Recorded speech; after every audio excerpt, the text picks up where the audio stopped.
예, 여러분 안녕하세요. 자, 오늘은 시나리오에 대해서 두 번째 시간으로요. 시나리오 구성의 실제부터 이제 설명을 드리도록 하겠습니다. 시나리오 구성의 실제. 이렇게 시나리오를 이제 구성을 하려면 첫 번째 이제 도입부를 먼저 해야 되겠죠. 316쪽입니다. 도입부. 이걸 이제 우리가 액트 1이라고 이야기해요. 액트는 막 이런 뜻이 있다고 그랬죠. 그래서 이제 보통 이 도입부가 보통 영화가 시작이 되면 보통 15분에서 20분 정도 이야기 도입을 쫙 설명을 합니다. 그래서 이제 그런 것들을 알아두시고요. 그래서 이 도입부에서 그러면 어떤 기능이 있느냐? 자, 316기 두 번째 단락에 밑줄 치세요. 도입부는 크게 네 가지 기능을 맡는다 이런 말 있죠. 쭉 해갖고 등이다까지. 그래서 주요 인물의 소개가 1번, 사건의 배경과 분위기 제시 2번, 그다음에 문제 상황 조성 3번, 계기적 사건 제시 4번 이렇게 번호를 매겨주세요. 이렇게 네 가지의 특징이 있다는 거예요. 그런 것이 있습니다. 그래서 이제 도입부에서 설정이 완료돼야 할 내용이 이제 그 밑에 보면 주인공과 반동적 인물 등 주요 등장인물 이런 거 설명하고요. 사건이 일어나는 장소와 시간 등 배경, 또 사건 발생 시작점, 주제를 이야기한다는 거죠. 그래서 이제 그 밑에 보면 RI 하지면은 시나리오 기초기술에서 천지인의 이미지를 확고해둬라. 천지인 하면 뭡니까? 그 하늘과 땅과 사람 아닙니까? 그래서 이제 이 천이라는 것은 시대 상황이라는 거예요. 그리고 지라는 것은 장소 배경. 인이라는 게 뭐예요? 등장인물. 인물이죠, 인물. 캐릭터. 그렇게 볼 수가 있다는 거죠. 그런 것들이 이제 상당히 중요하다는 거예요. 그러니까 이 도입부에 이렇게 그런 그래서 이런 걸 하고요. 그 다음에 이제 또 그 RI는 그 마지막 줄에 316줄에 포장되어 있는 밤양갱 앞부분을 조금 잘라서 그게 밤양갱임을 알게 하려면 밤이 있는 데서 잘라야 된다는 거죠. 그렇지 않으면 모르잖아요.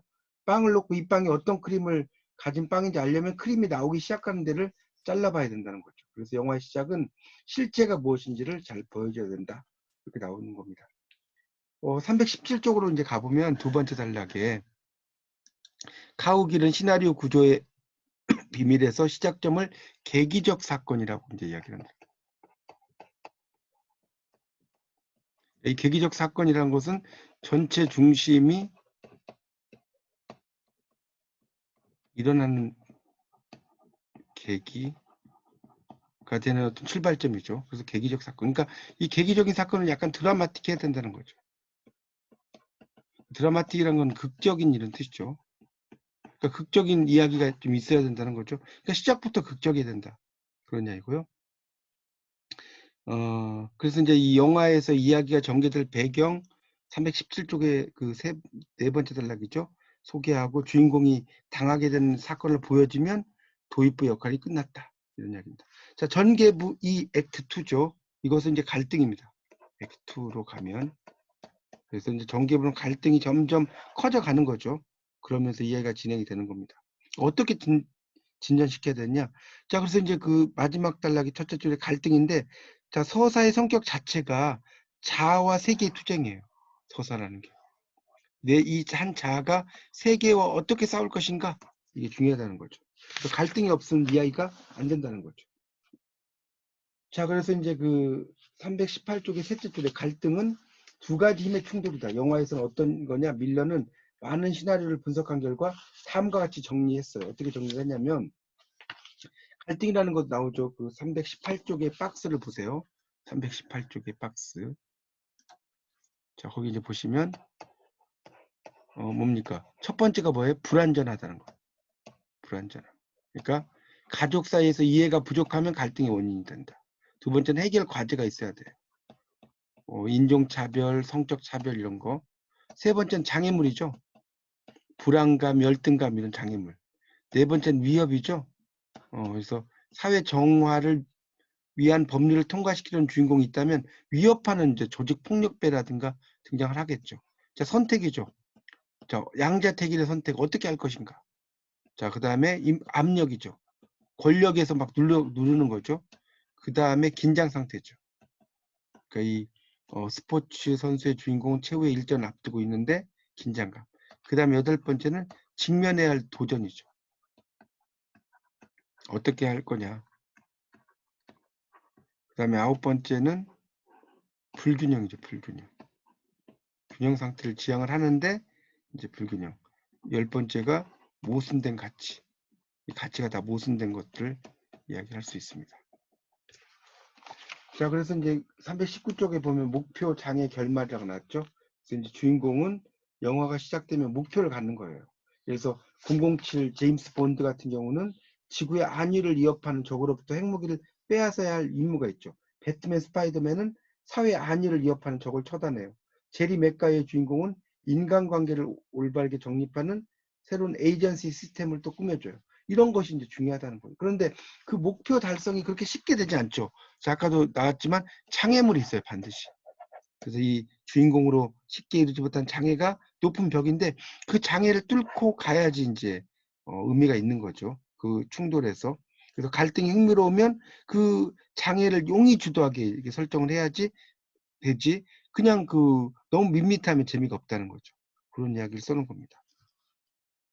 그래서 이제 대부분의 전형적인 이야기는 거기 마지막 단락에 나오죠. 목표가 있고 그다음에 장애가 있고 그리고 이제 다시 결말이 있다는 거예요. 그래서 이제 그런 흥미를 잘 살려야 된다는 겁니다. 그렇죠. 이 대장금이라는 그 드라마가 상당히 전 세계적으로 수출이 됐는데 스토리는 목표 장애 결말이에요. 이것도 그런 구조로 돼 있다는 겁니다. 그래서 이제 거기 대장금 같은 경우도 보면 1단계부터 그 7단계 사파까지 나오죠. 자, 이건 좀 읽어볼까요? 1단계 사파. 장금이는 부모를 여의고 강덕구의 집에서 기거하게 된다. 이러한 현실적 상황은 장금이가 궁녀가 될 가망성이 없다. 그럼에도 장금이는 부지런하고 착하며 성실한 여자로 성장한다. 그 대가로 중종 반정의 고비가 되는 과정에서 심부름을 하게 되고 그 계기로 궁녀가 된다. 2단계 장금은 한상궁과 운명적으로 같은 배를 탄다. 한상궁이 최고 상궁이 되는 것은 장금이 최고 상궁이 되어야 하는 전체 목표를 감안하면 필수적인 중간 목표다. 그러니까 어머니의 유언이었죠. 현실적으로 한상궁이 더 실력이 뛰어남에도 최상궁 일가와 같은 권력의 배후 때문에 가망성이 없어요. 그러나 장금의 뛰어난 부지런함, 창조적 아이디어, 인내력으로 현실의 결여 상태를 극복하고 한상궁은 최고의 상궁이 됩니다. 3단계는 어머니의 친구가 누구인지 궁금해하던 차에 장금의 아이디어로 인해 한상궁이 당사자임을 알게 되고요. 이로써 어머니의 죽음의 원인을 알아내려는 작은 목표가 결실을 맺죠. 4단계는 어머니의 복수를 하려는 장금과 한상궁의 목표는 최상궁의 계략에 넘어감으로써 제주도로 기항을 가요. 이 과정에서 한상궁이 죽음으로써 목표는 실패로 끝나죠. 그러나 2단계에서 한상궁의 유언에 의해 새로운 목표가 파생되고요. 5단계는 제주도의 기항사례 중에 장금은 특유의 실험정신, 희생, 봉사정신, 탐구심을 발휘하여 은여라는 새로운 길로 들어서요. 은여가 되는 것은 궁으로 돌아가려는 새 목표를 실천하기엔 수단으로 작용하고요. 은여 취재에 합격을 하고 나서 은여의 자격으로 궁으로 복귀합니다. 6단계에서는 궁으로 돌아간 장금에게는 한상궁을 위한 복수라는 목표가 생기죠. 은여가 왕을 치료할 수 없다는 반대 세력에 밀려 위기를 겪거나 중종의 병을 치료하고 신임을 얻고 최상궁에게 복수할 수 있죠. 자, 마지막 7단계는 장금은 대장금의 칭호를 받고 모든 소원을 이루며 사랑도 성취하게 된다. 이런 식으로 되어 있습니다. 그러니까 이걸 도표로 만들면 이제 사파가 목표가 궁녀가 된다. 근데 장애는 비루하다는 거죠. 가난해. 그리고 장애를 극복하려면 윤리성을 유지하고 근면성실해. 그래서 이제 궁녀가 됐다. 그다음에 2단계에서는 목표는 최고 상공 경합 승리죠. 근데 장애는 권력에 의해 약화돼요. 그리고 극복을 하려면 창조와 인내, 불굴의 의지. 결말은 승리해요. 경합에서. 3단계는 어머니의 비밀 풀기죠. 목표가. 자, 장애는 궁녀로서 제약당해요. 장애를 위한 극복을 위한 행동은 창조적 아이디어. 자, 결말 해결되고요. 자, 그다음에 이제 5단계는 궁으로 돌아가는 게 목표죠. 그런데 장애물은 기양살이에요.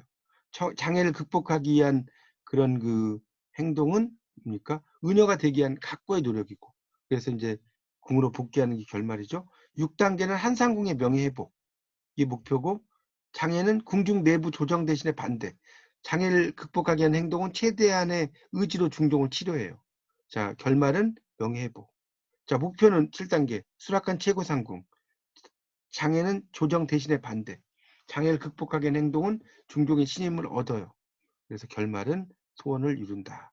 이런 식으로 되어 있죠. 그러니까 이 장애물과 이렇게 싸우는 것이 상당히 장애물이 많으면 많을수록 상당히 중요하다는 거죠. 그런 이야기입니다. 자, 이 322쪽으로 가보면 그래서 강도를 이렇게 높여가서 이제 이걸 이제 클라이막스라고 하죠. 점점점 이렇게 하다가 그래서 이제 여기서 쫙 내려오는 거죠. 이런 구조로 되어 있다는 겁니다. 그런 것들이 이제 많으면 많을수록 상당히 중요하다는 거죠. 그래서 시나리오 구성의 기법이라는 겁니다.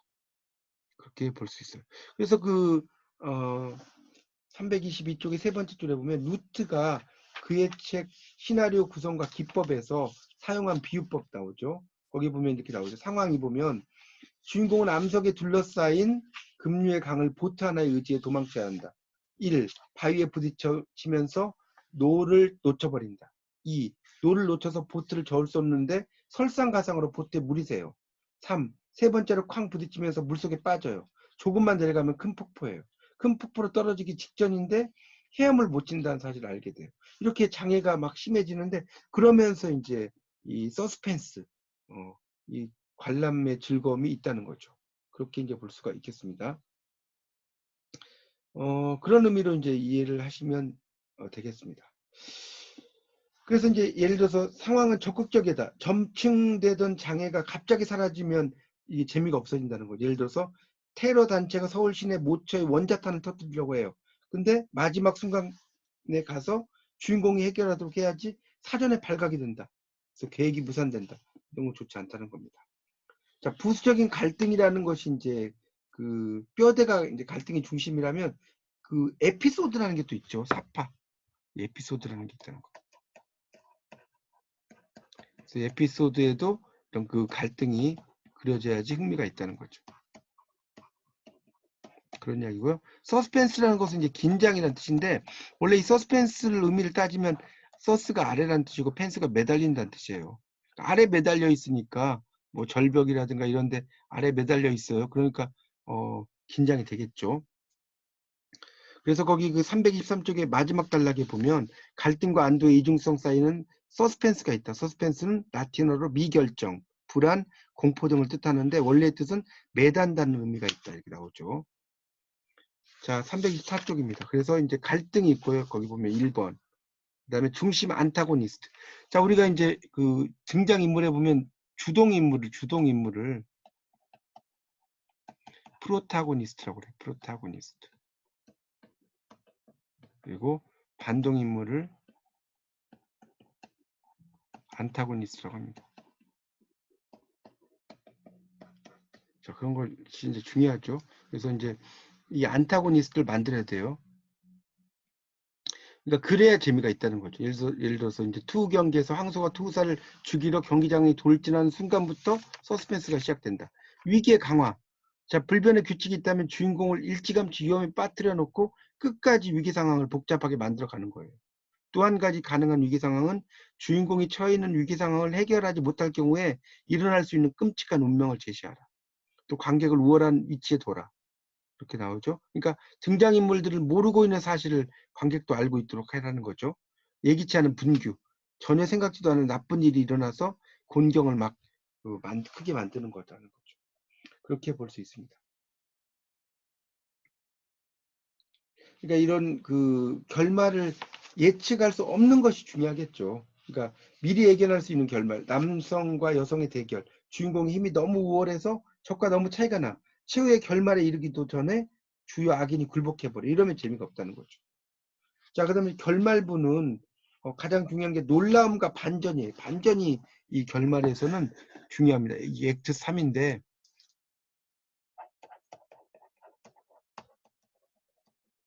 이 결말부에서는 당연히 놀라움, 반전 이게 아주 중요하다는 거예요. 자, 325쪽을 보십시오. 325쪽을 보면 두 번째 단락 첫째 줄. 반전을 요구하는 관객들의 심리는 놀라운 결말을 보고 싶다는 욕망에서 나온다는 거죠. 짜릿하게 흥분시키는 놀라움이야말로 오랫동안 극장에 앉아있던 인내에 대한 대가처럼 느껴진다는 거죠.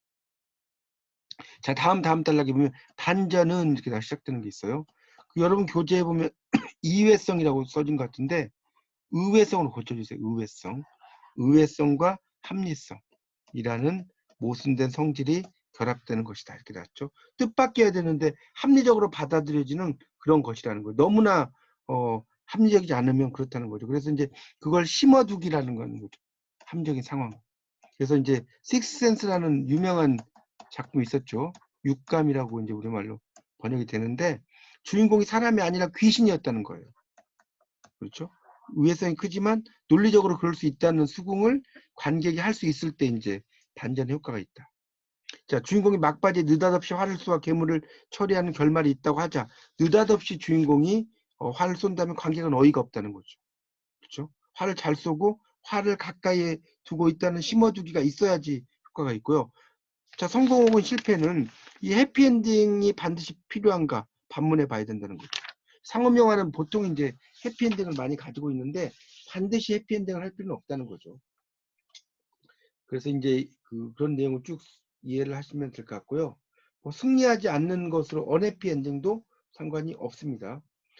자, 거기 326쪽의 밑에서 두 번째 단락을 보시면 때로는 행운과 불행이 공존하는, 그래서 성공담도 아니고 실패담도 아닌 결말이 있을 수 있다. 카사블랑카의 결말은 주인공이 사랑은 잃지만 인간에는 승리하는 결말을 보여준다. 썼죠. 자, 그리고 주제의 시련은 327쪽입니다. 주제를 어떻게 구현할 것인가, 이런 것도 상당히 중요하다는 내용입니다. 그러니까 그 작가가 삶을 어떻게 바라볼 것인가. 그러니까 그 세 번째 줄에 보면 시나리오 작가는 무조건 주인공이 승리하게 해서도 안 되고 이유 없이 실패하게 해서도 안 된다 써놨죠. 그런 갈등이 어떻게 해결되는지를 잘 보여줘야 된다는 이야기가 나오고 있습니다. 자, 제 다섯 번째는 시나리오의 등장인물 만들기예요. 등장인물. 이 등장인물이 상당히 중요하다는 거죠. 그래서 등장인물이 어떤 건지를 이제 보라는 거죠. 거기 그 329쪽에 그 박스 바로 위에 보면 해럴드 핀터는 다음과 같이 이야기했다. 이 해럴드 핀터는 일종의 부조리극 작가예요. 유명한. 자, 당신이 등장인물들을 창조할 때 그들은 작가인 당신을 조심스럽게 관찰한다. 불합리하게 들릴지 몰라도 나는 내 등장인물들로부터 두 가지의 고통을 겪는다. 내가 그들을 왜곡하고 위조할 때 나는 그들의 고통을 목격한다. 그리고 내가 그들의 핵심에 도달하지 못할 때, 그들이 고의로 나를 회피할 때, 그들이 어둠 속으로 물러갈 때 나는 고통을 겪는다. 작가와 등장인물 사이에는 갈등이 생기기 마련이다. 대체로 등장인물이 승리자이고 당연히 그래야 한다. 작가가 등장인물을 위한 청사진을 마련하고 그 청사진에 엄격히 끼워 맞추려고 한다면, 그리고 그의 계획을 망쳐놓지 않을 곳에 지배하려 한다면 그들을 죽이거나 아예 탄생 자체를 말소시키는 것이나 다름없다. 이렇게 나왔죠. 그래서 이제 거기 보면 등장인물 목표 나오죠. 거기 330쪽이 보면 획득하고자, 성취하고자 하는 거겠죠. 관점, 세상을 보는 시각이겠죠. 세상을 어떻게 볼 것인가. 그렇죠? 그렇게 이제 볼 수 있겠고요. 또 변화, 그러니까 이야기가 진행되는 과정에서 어떻게 변화할 것인가. 태도, 주인공의 태도가 어떤 거냐. 이게 이제 바로 네 가지라는 겁니다. 첫 번째 목표, 획득하거나 성취하고자 하는 것이죠. 관점, 세상을 보는 시각이죠. 그 다음에 변화, 어떤 변화를 겪느냐는 거죠. 그 다음에 태도, 긍정적인지 부정적인지 그런 거겠죠. 변화는 이제 점점 변해가는 거고, 이 관점 뭐라고요? 세상을 보는 시각. 목표라고 하는 것은 이제 획득하거나 성취하고자 하는 거죠. 자, 그래서 등장인물을 창조하는 방법을 보면 등장인물의 전기 331쪽입니다. 작가가 창조한 등장인물의 전기를 1인칭 형식으로 적어본다 이렇게 나왔죠. 그래서 이제 내 이름은 김창수. 나는 1984년 미국에서 태어났다. 아버지는 늘 술에 절어 있고 어머니는 집에 붙어 있지 않았다. 이런 식으로. 그다음에 등장인물의 직업도 이제 쫙 설명을 해주고요. 그다음에 개인 생활도 이야기를 해야 돼요. 그러니까 이 등장인물에 대해서 전기라든가 또 직업이라든가 또 등장인물의 개인 생활 이런 것도 이제 중요한 것이고요. 그다음에 자료조사도 이제 있다는 거죠. 자료조사. 등장인물과 관련된 자료를 조사하고요. 그다음에 등장인물을 표출하기 위한 그런 시각적인 표현 기법 같은 거 보면 물리적인 묘사. 그러니까 등장인물의 이제 그 뭡니까 사는 집이나 의상이나 기호도나 이런 것들 보면 알 수가 있는 거죠. 또 환경도 마찬가지죠. 바닷가인지 벌판인지 전원인지 서울인지 또 신체도 근육질 남자인지 왜소한 여자인지 또 그 다음에 음향과 영상 사이의 동적인 상호작용. 그러니까 음향, 영상. 그래서 이제 그걸 보이스 이제 오버라고 하죠. 그래서 영상의 모습은 보이지 않고 목소리만 들리는 기법이다. 등장인물의 목소리도 중요하다. 그 다음에 사진 또 있죠. 사진을 보고 설명을 할 수 있다는 거죠. 너무 많이 사용할 필요 없고. 플래시백. 이 플래시백이라는 것은 뭡니까? 과거로 이제 돌아간다는 거죠. 플래시백. 그래서 이제 성장 과정, 가정 환경, 교육 이런 것의 기억. 등장인물의 창조에 몇 가지 원칙이 나오죠. 자, 이거는 큰 글씨만 보면 되겠죠. 사실보다 과장된 인물로 그려라. 등장인물을 이제 창조를 하려면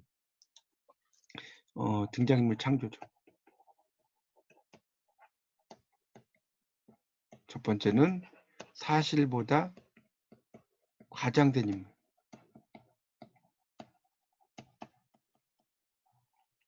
두 번째는 강력한 특징을 가진 그런 주인공을 그리라는 거예요. 그게 또 중요하고요. 자, 세 번째는 성격 변화 또는 비극적 결함에 따른 이야기의 주인공. 원래 이 비극적 결함이라고 하는 것은 이제 비극 작품 희곡에서 이제 나오는 거죠. 그러니까 예를 들면 이런 거죠. 햄릿의 뭡니까? 우유부단함이죠. 우유부단함. 이 우유부단함 때문에 결국은 햄릿이 죽음에 이르죠. 이게 바로 비극적 결함이에요. 영어로는 이 비극적 결함을 뭐라고 하냐면 트래직 플로우라고 그래요. 이렇게 이야기합니다. 그 다음에 명암 있는 성격. 그러니까 명암은 밝고 어둡다는 거죠. 그런 것들을 볼 수가 있죠. 그 다음에 나는 식의 동일시 기법 이렇게 사용해라. 나는 어떠어떠하다 이런 식으로.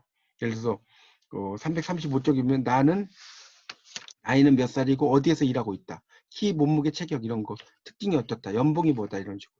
그 다음에 상투적인 인물을 피해라. 상투적인 인물. 너무 뻔한 인물이죠. 이런 상투적 인물을 쓰면 안 된다는 거예요. 어떤 다른 영화에서. 그 다음에 부수적 인물에 신경을 써라. 부수적 인물. 그러니까 그 메인 인물이 아닌 다른 인물들을 이야기하겠죠. 조연들이나 이런 거를 이제 부수적 인물이라고 할 수 있습니다. 그 다음에 안타고니스트. 아까 이야기했죠. 안타고니스트 반동인물. 반동인물이에요. 그래서 이제 이런 반동인물의 이제 개성을 많이 부여하는 게 좋습니다.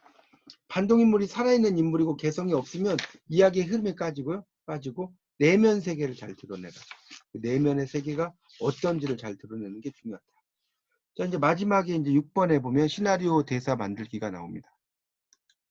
337쪽이 나오죠. 그래서 거기 보면 이 대사라는 것은 당연히 이제 영화 속에서 말하는 그런 것을 이야기하는 거죠. 그래서 이제 대사라고 하는 것은 어떤 특징이 있느냐 밑에 나오죠. 1번 채반 정보를 줘요. 채반 정보. 대사를 통해서 인물의 성격, 상황, 직업 여러 가지가 나온다는 거죠. 자, 이 영화 약속에서 나오는 그런 대사 같은 것도 쭉 읽어보면 이 인물이 어떤지를 알 수가 있다는 거죠.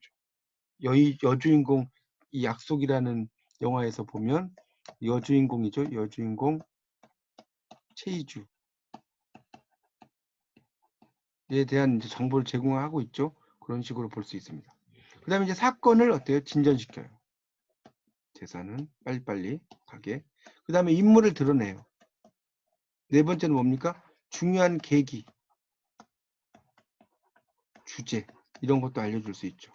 그럼 대사를 통해서 이게 어떤 의미인지를 알려줄 수 있다는 것이고요.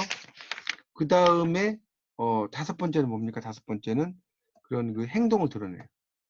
그리고 여섯 번째는 그런 장면과 전체를 엮어준다. 이렇게 알 수가 있습니다. 자, 342쪽입니다. 그래서 이 좋은 대사를 쓰려면 좋은 대사를 쓰려면 어떻게 써야 되냐? 원칙이 있어요. 나오죠? 자, 첫 번째는 뭡니까? 필요한 것만 써라. 필요한 것만.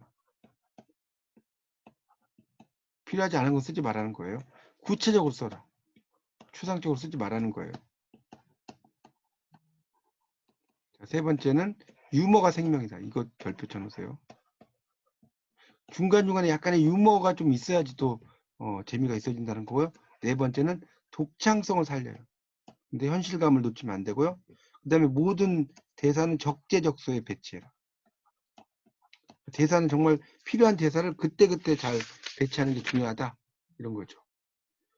자, 대사를 작성할 때 조심해야 할 사항들. 자, 거기를 좀 보겠습니다. 자, 대사를 작성할 때 조심해야 되는 건 첫 번째. 불필요한 반복은 불필요한 반복을 피해라. 두 번째는 쓸모없는 말, 이것도 했죠. 쓸모없는 말 남기면 안 되겠죠. 그 다음에 세 번째, 진부한, 그러니까 너무 틀에 박힌 이런 뜻이죠. 표현은 쓰지 마라. 자, 네 번째, 긴 대사는 관객을 피곤하게 해요. 자, 다섯 번째, 추상적인 표현 아까 이야기 쓰지 말라고. 여섯 번째, 설명식의 대사는 안 좋아요. 자, 이런 거는. 일곱 번째, 개성이 묻어나야 돼. 여덟 번째, 통일성이 있어야 돼요. 대사가. 그 다음에 아홉 번째는 지나치게 감정을 실으려고 하면 실패한다는 거예요. 그러니까 이 감정적으로 표현을 살리지 말고 어떤 이제 독백이나 방백 이런 것은 연극에 있는 거 아닙니까? 연극에 있는 독백이나 방백이라든가 이런 것들은 쓰는 것이 별로 좋지 않다라고 보시면 됩니다. 그렇게 되고요. 그래서 이제 그 다음에 태고를 하는 겁니다. 이제 이런 걸 썼으면 태고. 이제 태고라는 것은 351쪽에 나와요. 첫째 줄에 창작을 하기 직전에 작업 단계죠. 고치는 거죠. 태고라는 것은. 그래서 태고라는 게 고치는 것을 말하고요. 자, 352쪽에 보면 태고의 과정이 나오죠. 착상의 과정. 그러니까 생각을 어떻게 끄집어낼 것인가. 그 다음에 인물과 성격을 어떻게 할 것인가. 그 다음에 353쪽에 사건과 플롯. 특히 이제 이 3번에 사건과 플롯은 별표 쳐놓으세요. 그 중에서 7번을 동그라미 별표 치세요. 그래서 개연성이 충분하냐 1번, 개연성은 있을 법한 일이라고 그랬죠. 새로운 발견이 가능한가, 흥미롭게 바꿀 수 있는가. 7번은 사건의 순서가 적절한가, 인과관계가 설정되어 있는가, 뭐 이런 거. 배경과 환경 같은 경우는 이제 당연히 이제 환경이 잘 살아나는지, 분위기가 어떤지, 그 다음에 서술은 당연히 효과적으로 서술자를 썼는지, 묘사가 적절한지 넘겨보세요. 문장 같은 경우는 어휘마다 적절한 것이 없을까? 354쪽에 내가 선택한 단어가 최선인가? 그리고 최종적으로는 의도하는 바가 잘 그려졌는지, 모든 요소가 주제를 확보하는데 공헌하는지, 자신의 주제는 가치가 있는지 이런 것을 보는 겁니다. 원래 이 태고라는 원래 이 말은요. 원래는 이 중국의 당나라 때 이 가도라는 사람에 의해서 이제 이야기가 된 거예요. 777년에서 841년까지 사신 시인인데 이제 이분이 이제 이렇게 시를 이렇게 썼죠. 시를 썼는데 이런 시를 썼어요. 이제 보면 한거 그 소린 이렇게 그러니까 그 한적하다는 거죠. 한적하게 이제 사는데 이웃이 적고 뭐 이런 얘기가 쭉 나오다가 이제 마지막 부분에 보면 조숙 그러니까 새가 잠든다는 거죠. 조숙 지변수 이렇게 이야기하고요. 그 다음에 이제 그 승추 월화문 이런 문장이 있었어요. 이렇게 이제 있었는데 여기 이제 보면 뭡니까 이걸 이제 이 글자를 썼는데 이거를 두드릴 고자를 쓸 것이냐 아니면 밀태자를 쓸 것이냐. 여기 이제 밀태고요. 여기 이제 두드릴 고자예요. 그러니까 뭐냐면 스님이 달빛 어린 살인문을 살며시 미네. 스님이 위에는 새는 연못과 보금자리에 잠이 들고 새는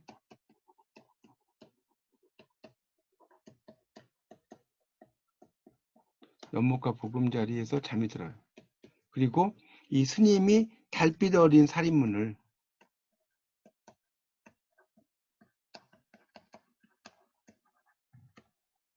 살며시 미네 이렇게 해서 이걸 미네라고 써야 될지 밀태자잖아요.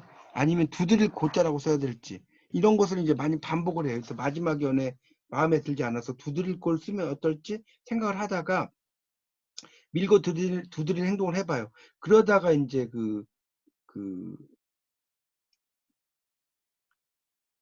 경륜이 행차하는 그 선두와 부딪히게 됩니다. 그렇게 부딪혀서 이 자초지종을 들어본 이제 그 경륜이 그러니까 요즘 말하면 뭐 시장 정도 되는 사람이죠.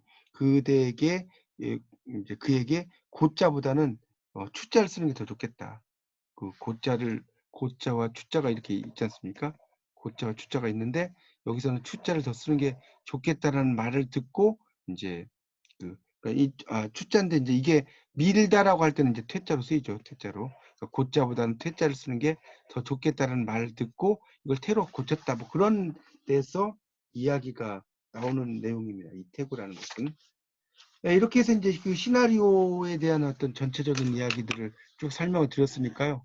여러분이 잘 공부하셔서 시나리오에 대한 어떤 생각을 잘 가지시기 바랍니다. 자, 이상 그 서사문학의 이해와 창작 전체 강의를 마치겠습니다. 감사합니다.